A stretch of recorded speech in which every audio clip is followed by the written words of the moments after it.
after that, let's just end the season right there. I haven't heard that many nice things said up here in the 13 years, so thanks. On behalf of the players, the run these guys made, I was happy to be a part of that. And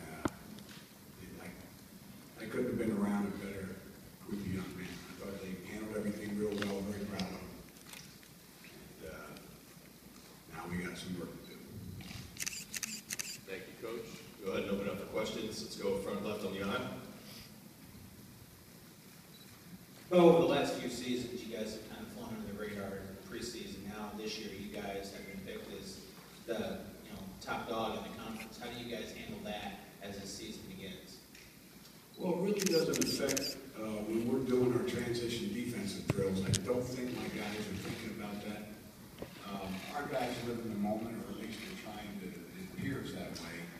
They're trying to get better. They know there's weaknesses to shore up. We're trying to accentuate our strengths, but that's basketball is a game of momentum, a game of streaks, a game which we saw last year with our season. But I think what our guys have done is just we lost a very important part to graduation in Ben Brust, and he stretched the defense. He was a great rebounder for his size. Nobody his size rebounded the way he did. He gave us some dimensions that might be a little difficult to replace, but we've got some guys that are trying to do that right now. But as far as the expectations and everything else, most of the players that are playing in the Big Ten played in high schools where their teams were targeted, where their teams were marked. So I think they're kind of used to that kind of attention to where it doesn't affect how hard they know they need to work. So what I've seen so far in practice is they're practicing the same way they have those couple years you mentioned under the radar, so to speak. They're practicing every bit as hard as that, if not more. Let's go front middle.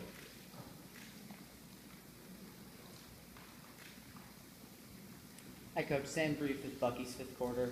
You talked about the loss of Ben Brust to graduation.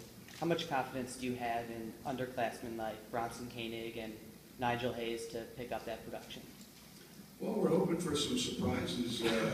Not a lot of questions last year were asked about Nigel Hayes or Bronson Koenig last year. So the fact that you're mentioning their names now is that they've had some experience. They've been in the mix. They've been under fire. So hopefully that translates into a more mature, physically and mentally approach when they get on the court. So we're going to need that. Let's go back left-hand side. Coach, you guys are often known to be kind of more than the sum of parts type of team. Is it different to now have guys who are getting that preseason All Big Ten national recognition kind of honor? Well, having been around a little bit, how soon do we forget the Sports Illustrated cover of Orlando Tucker and Brian Butch? Devin Harris played in our program. Jordan Taylor. We've had first-team All-Big Ten guys. I think what you're referring to, though, is that collectively, for a couple of players, or even more so, sixth man of the year last year in Nigel Hayes. When you say some of the parts, there are good players throughout the league on every team, and it's how that mixture plays off of one another that usually makes the difference in how your season comes out. Last year, I thought our guys played off of each other as well as anybody in the country, and therefore, I thought that was the reason for the run that we made at the end. But we've had parts before that got some attention.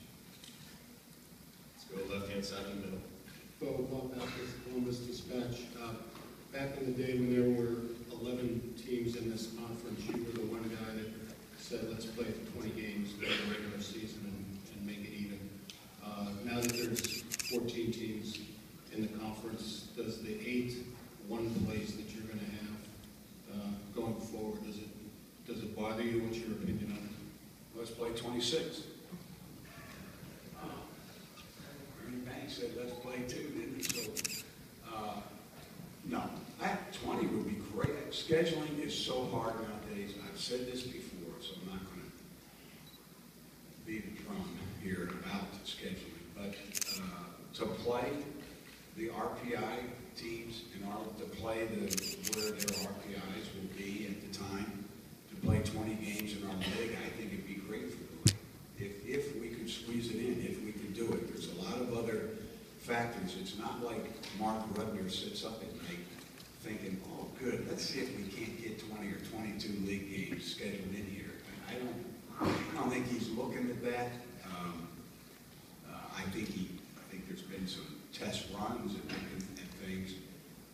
I would not be opposed to playing 20 at all.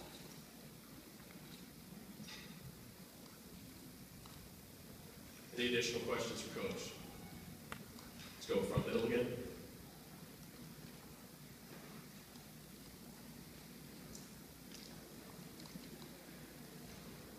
Coach, after making the Final Four last year for the first time since 2000, what types of challenges are ahead of you in trying to return to that big stage? Well, I think challenges for coaches and coaching staffs are the same whether you finished the bottom half of your league, if you finish 500. Still for the next season, what you're looking to do is try to see if you can continue to develop your players. That's our job. We're mentors. We're trying to get them better, not just as individuals, but as teammates. So I've always approached every season the same way, this being my 43rd in this profession. You can't possibly think that I woke up this fall thinking, oh, wow, I'm going to do something different this year. We're not. The coaching staff isn't. The players are the ones that put a lot of time in the offseason. The returning players, they're hoping that pays off.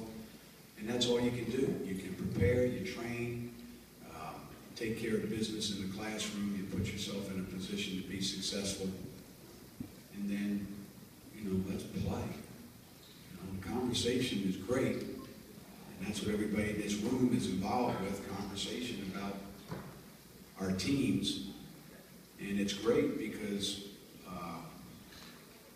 the sport couldn't be any more popular than it is right now. Our league couldn't be any better. With the size and the areas that we're into now, all the people that are going to see us, will lead the country again in attendance. For us, we know that every night we play in the Big Ten, for example, there's going to be a great crowd, going to be a great venue, the best competition. So that, for us, we're going to do what we do, and the players are going to be finding out more about themselves as we go along, once we start playing non-conference, preparing for the Big Ten. Got one final question on the right-hand side. Well, what sort of impact along those lines do you see the expansion having on the league and non-rep program? The last part? From a competitive standpoint and a recruiting standpoint, what sort of impact do you see the expansion having on the league and on the program? Well, it can only help. I started as an assistant in the 70s. We were able to get some players from the East. Wes Matthews from from Bridgeport. Wish they had been Platteville. The Gregory brothers from Coolidge High in D.C., Larry Petty from Power Memorial, Davey Hastings out of Philly. Well, then the 80s came, and the Big East came in, and the players from the East were not traveling to the Midwest anywhere near the numbers they were before. So when you ask a person like myself that saw that happen, now you're opening up the East more to the Midwest, and you're also opening up the Midwest for people who maybe want to go to the shore in the off season. If we lose some recruits because they want to go to the Jersey Shore, that's going to hurt. I go to the Jersey Shore every summer. But it's opened up more recruiting areas for the teams that have been added and for the teams that have already been in existence in the Big Ten. We've expanded our horizons, and I think it's